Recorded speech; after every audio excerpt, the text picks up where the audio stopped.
Nem todo milagre que você ouviu nasceu no altar. Alguns nasceram na imaginação, outros na pressa de emocionar, e outros no desejo de preencher o silêncio com algo que pareça mais impressionante que a própria verdade. Mas existe algo que poucos admitem: Deus não precisa de maquiagem. A verdade não teme investigação.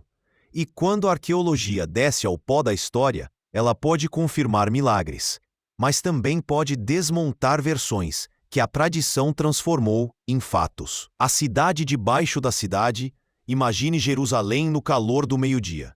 O som das ruas modernas ecoa sobre um solo que já foi pisado por profetas, reis e exércitos. A alguns metros abaixo, túneis arqueológicos revelam paredes queimadas, moedas romanas, altares antigos.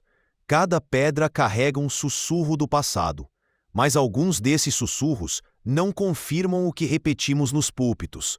Alguns corrigem, alguns confrontam. E é aí que a fé de muita gente é testada, quando percebe que nem tudo o que ouviu sobre um milagre veio de fato da Bíblia. 1. A porta do olho da agulha. Quantas vezes você já ouviu que havia em Jerusalém um portão tão estreito, chamado Olho da Agulha, que um camelo só passava se ajoelhasse? Essa explicação já foi usada para ilustrar humildade, renúncia, dependência. Mas não existe registro arqueológico, nem documento histórico, nem planta da cidade que prove a existência dessa porta no tempo de Jesus.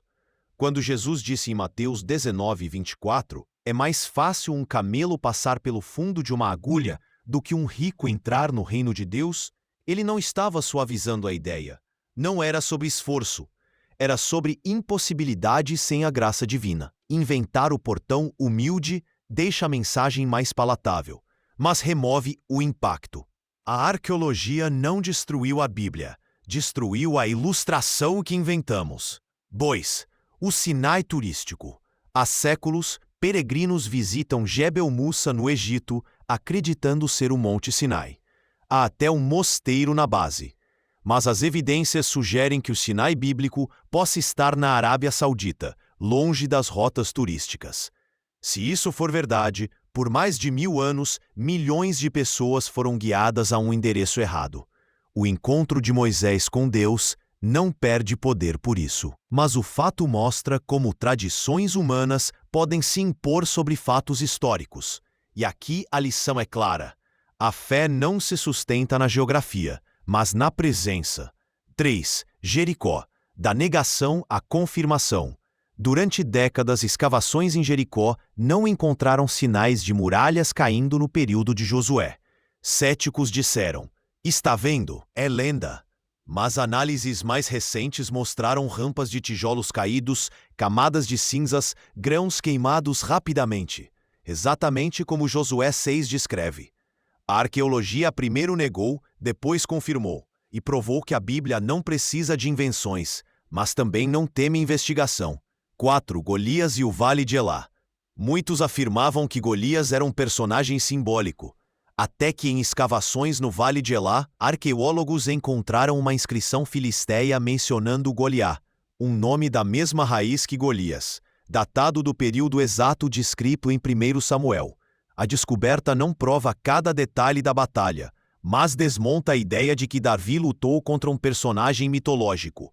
Mostra que havia, sim, guerreiros com aquele nome e origem. A Bíblia não inventou Golias. 5. A Pedra de Pilatos. Durante séculos, alguns estudiosos disseram que Pôncio Pilatos talvez fosse uma figura exagerada ou inventada pelos evangelistas. Até que, em 1961, uma escavação em Cesareia Marítima encontrou uma pedra com a inscrição: Pôncio Pilatos, prefeito da Judéia, dedica este tempo a Tibério. Não foi um sermão que o provou, foi uma pedra, enterrada por quase 2000 anos. 6. O Teatro de Éfeso.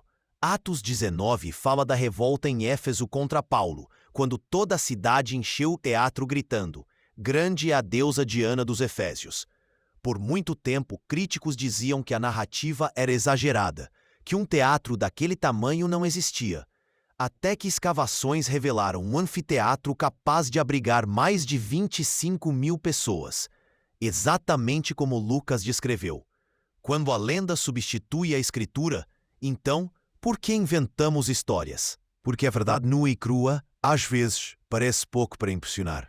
O pregador quer causar impacto, o escritor quer inspirar, e na pressa borda detalhes que nunca estiveram lá. O problema é que, quando a fé se apoia em lendas, qualquer padre arqueólogo pode derrubá-la. A pessoa não defende mais a Bíblia, defende a versão que ouviu. E quando a versão cai, a fé cai junto. Deus não precisa de maquiagem. O Deus que abriu mares, derrubou muralhas e fez maná cair do céu não precisa de adornos humanos. Ele não teme que a ciência toque suas obras.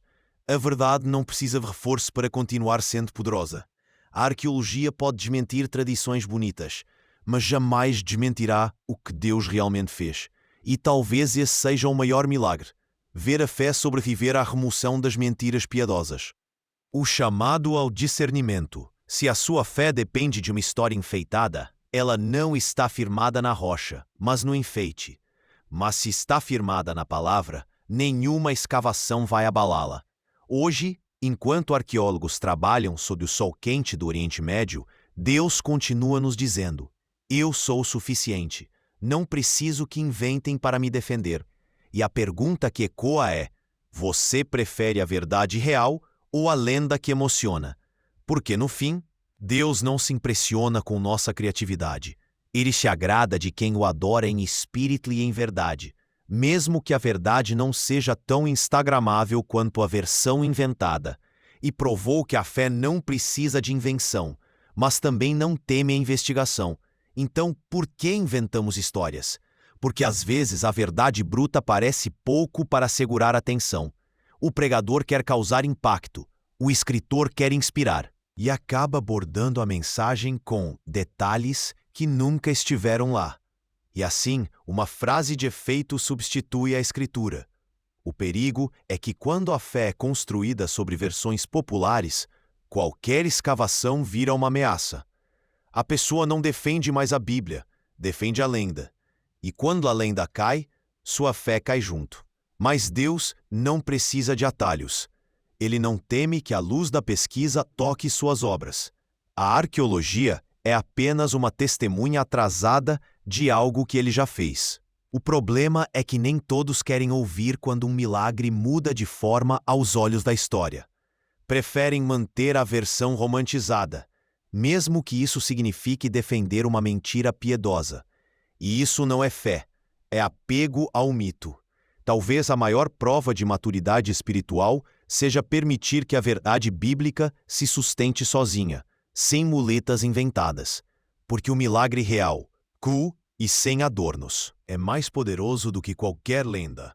Hoje, enquanto novos sítios são escavados em Israel, a cada pedra levantada temos um lembrete. Deus não precisa que inventem para defendê-lo. Ele só precisa que preguemos o que ele realmente fez. E se isso não emocionar tanto quanto a versão popular, então o problema não está na história, mas no coração que ouve.